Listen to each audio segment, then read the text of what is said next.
إن الحمد لله نحمده ونستعينه ونستغفره ونؤمن به ونتوكل عليه ونعوذ بالله من شرور أنفسنا ومن سيئات أعمالنا من يهده الله فلا مضل له ومن يضلل فلا هادي له وأشهد أن لا إله إلا الله وحده لا شريك له وأشهد أن نبينا محمدا عبده ورسوله أرسله الله بالحق بشيرا ونذيرا فأعوذ بالله من الشيطان الرجيم يا أيها الذين آمنوا اتقوا الله حق تقاته ولا تموتن إلا وأنتم مسلمون يا أيها الناس اتقوا ربكم الذي خلقكم من نفس واحدة وخلق منها زوجها وبث منهما رجالا كثيرا ونساء واتقوا الله الذي تساءلون به والأرحام إن الله كان عليكم رقيبا يا أيها الذين آمنوا اتقوا الله وقولوا قولا سديدا يصلح لكم أعمالكم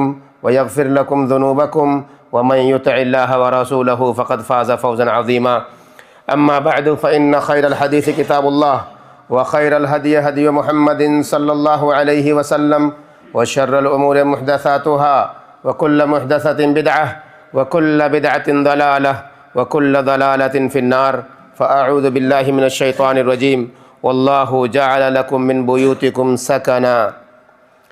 اللہ کی تعریف، اس کی بڑائی و کبریائی، جتنے بھی نبی اور رسول آئے سب پر درود و سلام، بالخصوص ہمارے آخری نبی محمد مصطفیٰ صلی اللہ تعالیٰ علیہ وآلہ وسلم پر، آپ کے صحابہ، آپ کی آل و اولاد اور ان تمام لوگوں پر جو صحیح طور پر آپ کی اتباع اور پیروی کرنے والے ہیں۔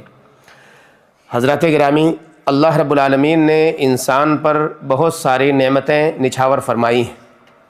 انہی نعمتوں میں سے ایک عظیم نعمت جس کا تذکرہ آج کے خطبہ جمعہ میں ہوگا وہ ہے گھر کی نعمت، سکن کی نعمت۔ انسان جہاں رات گزارتا ہے اس کی نعمت، انسان جہاں سوتا ہے اس کی نعمت، جہاں آرام دہ اپنے لیے سارے آرائش اور ساری سکون کی سامان مہیا کرتا ہے اس کی نعمت۔ یقین مانیں اللہ رب العالمین نے اس عظیم نعمت کو جو انسان کو عطا کیا ہے، انسان پورا دن تھکا ہارا اپنے گھر پر جب پہنچتا ہے آرام کے لیے تو اسے بڑا سکون ملتا ہے، بڑا اطمینان ملتا ہے، اور یہ بڑی عظیم نعمت ہے جسے اللہ رب العالمین نے انسان کو دیا ہے۔ میں نے ایک آیت کریمہ آپ کے سامنے ایک ٹکڑا پیش کیا خطبہ حاجہ کے بعد، اللہ رب العالمین نے اس میں بیان فرمایا وہ اللہ ہی ہے جس نے تمہارے لیے تمہارے گھروں کے اندر سکون رکھا ہے۔ گھر بھی اگر سکون والے نہ بنے تو اس گھر کا فائدہ انسان کو نہیں ملتا ہے۔ اس لیے صرف گھر بنا لینا یا گھر خرید لینا یہ کافی نہیں ہے، گھر کو سکون والا بنانا، اس گھر میں سکون حاصل کرنا یہ اہم ہے۔ گھر انسان کا مختصر ہو، چھوٹا ہو، معمولی ہو، لیکن اس میں اگر سکون ہے تو اس کے لیے وہ گھر بڑا عظیم نعمت ہے۔ لیکن گھر اگر بڑا ہے، بہت کشادہ ہے، بہت ساری نعمتیں اس کے اندر ہیں، اور اس گھر کے اندر بے سکونی ہے، اطمینان نہیں ہے، تو اس گھر کا فائدہ انسان کو نہیں ملتا ہے۔ اللہ رب العالمین نے آگے فرمایا وَجَعَلَ لَكُم مِّن جُلُودِ الْأَنْعَامِ بُيُوتًا تَسْتَخِفُّونَهَا يَوْمَ ظَعْنِكُمْ وَيَوْمَ إِقَامَتِكُمْ۔ جس طرح اللہ رب العالمین نے گھر انسان کو عطا کیا ہے ہمارے سکون کے لیے، ویسے ہی اللہ رب العالمین نے چوپایوں کے ذریعے بھی انسان کو گھر عطا کیے ہیں۔ چوپایوں کے ذریعے کیسے؟ کہا وہ ان کے چمڑے دباغت کرنے کے بعد ان کے چمڑے سے جو خیمے بنتے ہیں، ان خیموں کے ذریعے انسان اپنے گھر بناتا ہے۔ نتیجہ کیا نکلا کہ دو طرح کے گھر ہوتے ہیں۔ ایک گھر وہ جو انسان بناتا ہے، عمارت کھڑی کرتا ہے، اس میں اینٹ گارا پتھر اور سب کچھ لگاتا ہے، وہ بڑے مضبوط گھر بنتے ہیں جو عمومی طور پر شہروں میں ہوتے ہیں۔ قدیم زمانے میں آپ لوٹیں گے پیچھے، آج سے 25 سال 30 سال 50 سال پہلے لوگوں کے پاس اس طرح کے مکانات نہیں ہوا کرتے تھے۔ لوگ عام طور پر کسی لکڑے کے گھر بنائے ہوئے ہیں، گھاس اور پھوس کے گھر بنائے ہوئے ہیں، چھپر کے گھر بنائے ہوئے ہیں۔ عربوں کے ہاں حالت یہ تھی کہ کھجور کے ٹہنیوں کو گھر کے اوپر چھا دیا کرتے تھے، اس پر رکھ دیا کرتے تھے اور اسی کے اندر اپنی زندگی جیتے تھے۔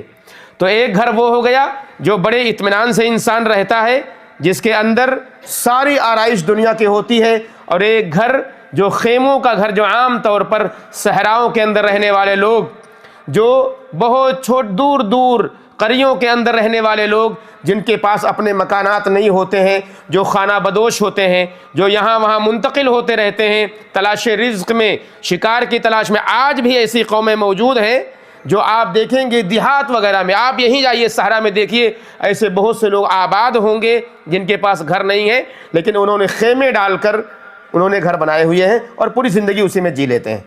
تو اللہ رب العالمین نے دو طرح سے انسان کو گھر دیے ہیں، انعام یعنی چوپایوں کے ذریعے بھی، ان کے چمڑوں کے ذریعے فائدہ اٹھا کر کے کہ ہمارے لیے اللہ رب العالمین نے آسانی پیدا کری ان کے اندر، اور ایک اللہ رب العالمین نے مال اور دولت والوں کو جنہیں نوازا ہے، انہوں نے مکانات بنائے، اپنے پکے گھر بنائے اور اس کے اندر اپنی زندگی جی رہے ہیں. اللہ کے نبی محمد الرسول اللہ صلی اللہ علیہ وسلم نے اس طرح کی نعمتوں کے حوالے سے جو انسان کو نصیب ہوتی ہے، انسان اس میں اپنے پناہ گاہ میں جا کر اطمینان حاصل کرتا ہے، اس کے حوالے سے ارشاد فرمایا، کہتے ہیں کہ جب کوئی بھی بندہ تم میں سے اپنی خوابگاہ پر جائے، اپنے بستر پر جائے، تو وہ کیا پڑھے، اس کے لیے طریقہ سکھایا. کہا وہ کہے الحمدللہ الذی اطعمنا. انسان جب کھانا کھاتا ہے، کھانے کے بعد وہ دعا پڑھتا ہے، اور اسے چاہیے کہ اللہ کی تعریف کرنی چاہیے کہ الحمدللہ، اے اللہ تیرا شکر ہے کہ تو نے مجھے کھلایا، وسقانا، تو نے مجھے پلایا، اور ساتھ ہی ساتھ گھر میں رہنے کے لیے تو نے مجھے ایک مأویٰ دیا، ایک جگہ دی جہاں پر میں جا کر کے اطمینان حاصل کر رہا ہوں، وہ سکون حاصل کر رہا ہوں. وکفانا وآوانا، تو میرے لیے کافی ہو گیا، بہتری تو نے میرے لیے کر دی، اور میرے لیے خوابگاہ کو تو نے اچھا بنا دیا. فکم ممن لا کافی لہ ولا مؤوی. کہا کتنے ایسے لوگ ہیں کہ جن کے لیے اللہ نہ تو کافی ہے ان کے لیے، اور نہ ہی اللہ رب العالمین نے ان کے لیے کوئی ٹھکانہ بنایا ہوا ہے. کتنے ایسے لوگ ہیں دنیا کے اندر جو اللہ رب العالمین کو یاد نہیں کرتے، اللہ کو پکارتے نہیں، اس لیے وہ اللہ سے دور ہو گئے، اس لیے اللہ رب العالمین نے ان کے لیے کوئی ٹھکانہ بھی نہیں دیا. وہ گھر کی تلاش میں تڑپتے رہے، پوری زندگی مرتے رہے، لیکن کبھی بھی انہیں گھر میں رہنا نصیب نہیں ہوا. اور ایسے لوگوں کی زندگی، بے شمار لوگ ہیں جن کی زندگیاں ایسے ہی گزر جاتی ہیں، جن کے پاس رہنے کے لیے ایک ٹھکانہ نہیں ہوتا. تو یہ اللہ رب العالمین نے اگر ہمیں اور آپ کو وہ مقام دیا ہے، وہ جگہ دیے، وہ مکان دیا، وہ گھر دیا، یا جہاں بھی ہم رہتے ہیں وہ جگہ نصیب کی، تو اللہ کے نبی صلی اللہ علیہ وسلم کہتے ہیں یہ دعا پڑھ کے انسان کو چاہیے کہ اللہ کا شکر ادا کرے. یہ عظیم نعمت ہے جو اللہ رب العالمین نے انسان کو دیا ہے. بے شک اس میں کوئی شک نہیں ہے کہ وسیع گھر جو ہے، کشادہ گھر، انسان کے لیے بہت فائدے کی چیز ہے. یہ سعادت اور برکت کے نزول کا ذریعہ بھی ہے. کشادہ گھر انسان کے لیے اطمینان کا ذریعہ ہے، انسان کے لیے سکون کا ذریعہ ہے. کشادہ گھر انسان کے ذہن اور انسان کے دل و دماغ کو بہت اچھے طریقے سے پیش کرتا ہے، اور انسان سکون سے اس میں رہتا ہے. لیکن اللہ کے نبی صلی اللہ علیہ وسلم کی حدیث کہ اگر وہ گھر ٹھیک نہ ہو، درست نہ ہو، اللہ کے ذکر و اذکار نہ ہو، جس کے بارے میں انشاءاللہ باتیں آگے آئیں گی، تو وہ گھر انسان کے لیے کیسے عذاب بن جاتا ہے، کیسے انسان کے لیے نقصان دہ بن جاتا ہے. حدیث میں یوں آتا ہے کہ اللہ کے نبی صلی اللہ علیہ وسلم فرماتے ہیں من سعادت المسلم المسکن الواسع. ایک مسلمان کے لیے سعادت مندی کی بات ہے یہ کہ اس کا گھر کشادہ ہو، اس کا گھر کیا ہو، کشادہ ہو. اور آگے فرمایا والجار الصالح، اس کا پڑوسی نیک ہو. یہ انسان کی خوشبختی کی علامت ہے، اس کے اچھے ہونے کی دلیل ہے، اس کے نیت کے یا اس کی تقدیر کے یا اس کے نصیب کے بہتر ہونے کی علامت ہے کہ اللہ رب العالمین نے کسی کو کشادہ گھر دے دیا، انسان کو اللہ رب العالمین نے ایک بہتر اور نیک پڑوسی دے دیا. کہا والمرکب الحنی، آرام دہ سواری اسے عطا کر دی. تو گویا کہ یہ انسان کے نیک بختی کی علامت ہے. لیکن اگر کسی کے پاس یہ چیزیں نہیں ہیں، پڑوسی اگر انسان کا خراب نکل جائے، پڑوسی اگر انسان کا دیندار نہ نکلے، بے دین نکل جائے، تو انسان کے لیے کتنی خرابیاں اور کتنے خرافات جنم لیتے ہیں. اس لیے ایک طریقہ سکھایا گیا کہ آپ اگر گھر بھی خریدیں، گھر بھی بنائیں، تو اس کا خیال ضروری ہے کہ آپ کے پڑوس میں کون ہے، آیا وہ مسلمان ہے یا غیر مسلم ہے، وہ دیندار ہے یا دین سے دور ہے، مشرک ہے یا مسلمانوں کا وہ طبقہ ہے جو مسلمان تو کہتے ہیں مگر حقیقت میں اسلام لانے والے نہیں. ان سب کا خیال کرنا انتہائی ضروری ہے، تاکہ اس کا اثر آپ پر نہ پڑے، آپ کے بچوں پر نہ پڑے، آپ کی تعلیم اور تربیت پر نہ پڑے، آپ کے بچوں کے ایمان اور عقیدے کو خراب کرنے کا ذریعہ نہ بنے۔ اس لیے یہ ساری چیزیں، ان سب کا خیال کرنا انتہائی ضروری ہے۔ اللہ رب العالمین نے قرآن مجید میں فرمایا وَآتَاكُم مِّن كُلِّ مَا سَأَلْتُمُوهُ وَإِن تَعُدُّوا نِعْمَةَ اللَّهِ لَا تُحْصُوهَا، کہ تم نے جو کچھ اللہ سے مانگا اللہ نے تمہیں عطا کر دیا، جو کچھ بھی تم نے مانگا اللہ نے تمہیں دے دیا۔ یہاں تک فرمایا اگر تم اللہ کی نعمتوں کو شمار کرنا چاہو تو نہیں کر سکتے، لیکن انسان کی حالت یہ ہے کہ انسان بے انصاف ہے اور ناشکرا ہے۔ اور پوچھو ان لوگوں سے جن بیچاروں کے پاس گھر نہیں ہے، سکون کی سانس انہیں نصیب نہیں ہوتی، یہ گھاس اور پھوس والے چھپر کے بنائے ہوئے مکانات میں آج بھی لوگ رہتے ہیں۔ جائیے دیہات اور گاؤں میں دیکھیے جن کے پاس پکے مکانات نہیں ہیں، اگر کہیں کسی ماچس کے ٹکڑے نے کوئی حرکت دکھا دی، آگ کے کسی گولے نے کہیں شرارت کر دی تو ان کے مکانات جل کر خاکستر ہو جاتے ہیں۔ کتنے لوگ ایسے ہیں جو سڑکوں پر سوتے ہیں بیچارے، جو پلیوں کے نیچے سوتے ہیں، ان کے پاس گھر نہیں ہے۔ تو یہ گھر والے جنہیں اللہ رب العالمین نے گھر نصیب کیا ہے، یقین مانے وہ بہت بڑے اللہ کی طرف سے انعام کے مستحق بنے ہیں، اللہ نے انہیں انعام دیا ہے۔ پوری زندگی انسان، ہم میں سے کتنے لوگ ہوں گے ایسے جنہوں نے اپنی زندگی لگا دی ہے ایک بہترین گھر بنانے کے لیے۔ یقین مانے نیک آدمی، صالح آدمی، ایماندار آدمی ایک گھر بنانے کے لیے پوری زندگی تڑپتا ہے، پوری زندگی کماتا رہتا ہے۔ 20-25 سال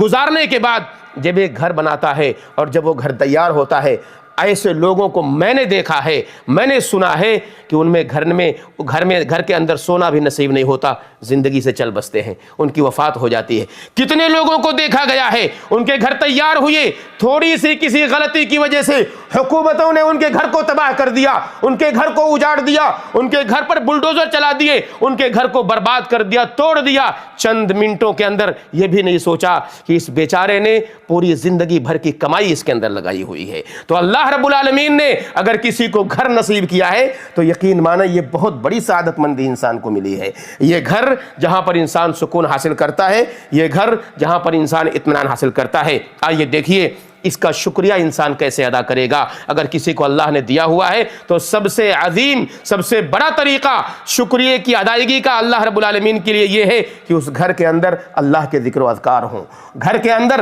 اللہ کو یاد کیا جائے، گھر کے اندر نوافل کا اہتمام کیا جائے، گھر کو قبرستان نہ بنایا جائے۔ اللہ کے نبی محمد الرسول اللہ صلی اللہ علیہ وسلم کہتے ہیں مثل البیت الذی یذکر اللہ فیہ، جس گھر کے اندر اللہ کو یاد کیا جاتا ہے اور جس گھر کے اندر اللہ کو یاد نہیں کیا جاتا، دونوں کی مثال ویسے ہی ہے جیسے زندہ اور مردہ کی مثال ہے۔ انسان کی زندگی اور انسان مردہ جب ہوتا ہے اس کی حالت کیسی ہوتی ہے انسان دیکھ لے۔ اگر گھر کے اندر اللہ کو یاد کیا جاتا ہے، قرآن کی تلاوت ہو رہی ہے، لوگ نوافل کا اہتمام کر رہے ہیں، گھر کی عورتیں گھروں میں نماز پڑھ رہی ہیں، تو وہ گھر گویا کہ زندہ دل گھر ہے، وہ اس گھر میں زندہ لوگ رہتے ہیں۔ لیکن اگر گھر کے اندر تلاوت نہیں ہو رہی ہے، اللہ کا نام لینے والا کوئی نہیں ہے، اللہ کو بھولے ہوئے لوگ ہیں، گھر کی عورتیں بے نمازی بنی ہوئی ہیں، تو یقین مانے وہ گھر مردہ گھر ہے۔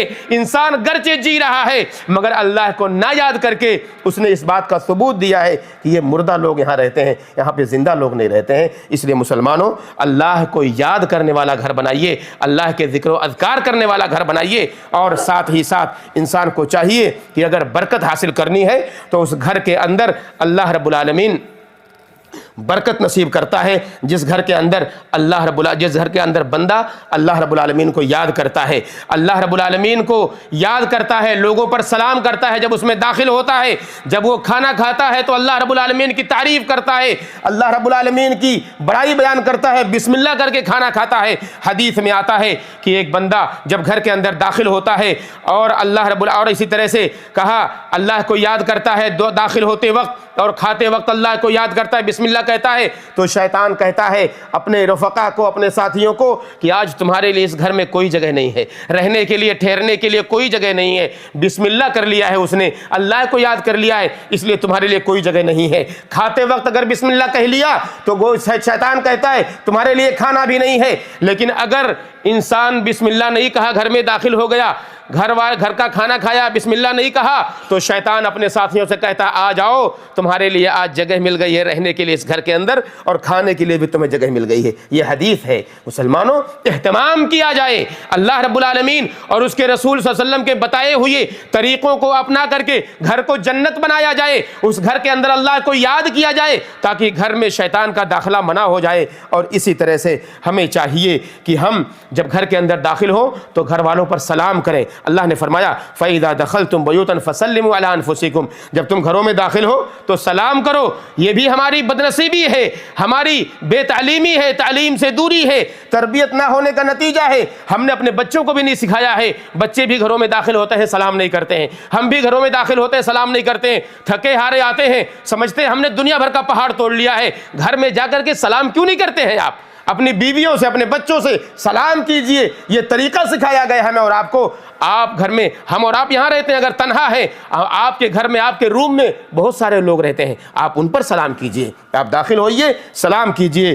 حدیث میں اس کی پوری وضاحت ہے کہ اللہ کے نبی صلی اللہ علیہ وسلم نے کہا ہے جب آدمی نکلے یا آدمی داخل ہو تو سلام کرے اور اپنے گھر اس میں ان لوگوں کے لیے جو اس میں موجود ہیں. اسی طرح سے ہمیں چاہیے کہ برکت ہم حاصل کریں. اگر گھر کے اندر رہتے ہوئے تو برکت حاصل کرنے کا ایک ذریعہ یہ بھی ہے کہ قرآن کی تلاوت کی جائے. ابو ہریرہ رضی اللہ تعالی عنہ بیان کرتے ہیں کہ اللہ کے نبی محمد الرسول اللہ صلی اللہ علیہ وسلم نے فرمایا لا تجعلوا بیوتکم مقابر, اپنے گھروں کو قبرستان نہ بناؤ. ان الشیطان ينفر من البیت الذی تقرأ فیہ سورۃ البقرہ, کہ شیطان ایسے گھر سے بہت دور بھاگتا ہے جس گھر کے اندر سورہ بقرہ کی تلاوت ہوتی ہے. اور دوسری روایتوں میں آیا سورہ بقرہ کی 2 آخری آیتیں اس کی تلاوت کی جاتی ہے تو انسان کے لیے برکت کا نزول ہوتا ہے. اللہ رب العالمین اس کے اندر برکت نازل کرتا ہے. تو ہمیں چاہیے کہ ہم بھی, یا شیطان اس سے دور ہو جاتا ہے, اور شیطان جب دور ہو جائے گا تو یقین مانیں کہ شیطان کے دور ہونے سے انسان کے اندر اچھائیاں پیدا ہوتی ہیں. انسان اللہ رب العالمین سے دعائیں کرتا, اللہ سے مانگتا ہے, اور اللہ رب العالمین اس کی مانگی ہوئی چیزوں کو رد نہیں کرتا. تو ہمیں چاہیے کہ ہم شیطان سے دور کرنے, شیطان کو اپنے گھر سے دور کرنے کے لیے قرآن کی تلاوت گھر میں کیا کریں. اسی طرح سے ہمیں چاہیے کہ اگر گھر میں برکت چاہیے تو ہم کثرت سے گھروں میں نوافل کا اہتمام کریں. نفل نماز, ہم سنتیں یہاں پڑھتے ہیں, آپ سنت نہ پڑھیے یہاں مسجدوں میں, آپ جائیے اپنے گھروں کے اندر سنت پڑھیے. ابھی جمعہ کی نماز کے بعد آپ یہاں پر کھڑے ہو کے 4 رکعت سنتیں پڑھتے ہیں 2 کر کے, آپ گھر جائیے 2 رکعت سنت پڑھیے. یہ طریقہ ہے اللہ کے نبی صلی اللہ علیہ وسلم کا کہ اللہ کے نبی صلی اللہ علیہ وسلم اپنے گھر کے اندر اپنے کمرے میں جا کے 2 رکعت سنت پڑھتے تھے. لیکن یہ بھی طریقہ ہے کہ اگر آپ مسجد میں پڑھنا چاہتے ہیں تو آپ 4 رکعت پڑھیے 2 کر کے, یہ بھی سنت ہے. لیکن گھروں کو آپ سنتوں سے معمور کیجئے, گھروں کو آپ سنتوں سے معمور کرتے رہیے, شیطان دور ہوگا. گھر کی عورتیں خصوصی کردار ادا کر سکتی ہیں گھر کو معمور کرنے کے لیے سنتوں سے, نوافل سے. ہمیں چاہیے کہ اس کا اہتمام کریں. اللہ کے نبی محمد الرسول اللہ صلی اللہ علیہ وسلم سے ثابت ہے یہ ساری باتیں. حدیثوں میں بہت ساری حدیثیں اس کے حوالے سے ہیں کہ سب سے بہترین نماز, نفل نماز جو انسان کی ہوتی ہے وہ گھر کے اندر ہوتی ہے مسجدوں کے بجائے. یہ بھی ثابت ہے اللہ کے نبی صلی اللہ علیہ وسلم سے کہ جس طرح سے فرض نماز ہمارے لیے 27 گنا درجہ اونچا کر دیتا ہے, اسی طرح سے ہمارے لیے سنت کی نمازیں, نفل کی نمازیں گھروں کے اندر پڑھنا یہ 27 گنا اضافہ کر دیتی ہے. اس لیے مسلمانوں سنتوں کا, نوافل کا اہتمام خصوصی طور پر گھروں میں کیا کریں, اپنے ڈیرے میں کیا کریں, جہاں آپ رہتے ہیں وہاں کیا کریں. اور گھر کی عورتیں خصوصی طور پر ان کی ذمہ داری ہے کہ گھروں کو قبرستان ہونے سے بچائیں, گھروں کو قبرستان بننے سے بچائیں. گھروں میں قرآن کی تلاوت کیا کریں, اللہ رب العالمین کے ذکر اور اذکار کیا کریں. یہ ساری باتیں اللہ کے نبی محمد الرسول اللہ صلی اللہ علیہ وسلم سے ثابت ہیں. ایک حدیث اور لیجئے, کہتے ہیں اللہ کے نبی صلی اللہ علیہ وسلم, صحابی نے کہا یا رسول اللہ من نجات, اللہ کے نبی صلی اللہ علیہ وسلم نجات کیا ہے؟ کہا املک علیک لسانک, اپنی زبان پر کنٹرول کر لیجئے, ولیسع بیتک اپنے گھر کو کشادہ کر لیجئے, وابکی علی خطیئتک, اور اپنے کیے ہوئے پر, اپنے گناہوں پر رونا شروع کر دیجئے, نجات پا جاؤ گے. مسلمانوں اللہ رب العالمین نے ضمانت لی ہے ایسے آدمی کی. کہا ورجل دخل بیتہ بسلام فہو ضامن علی اللہ سبحانہ وتعالی, ایک ایسے آدمی کی بھی ضمانت اللہ رب العالمین نے لی ہے,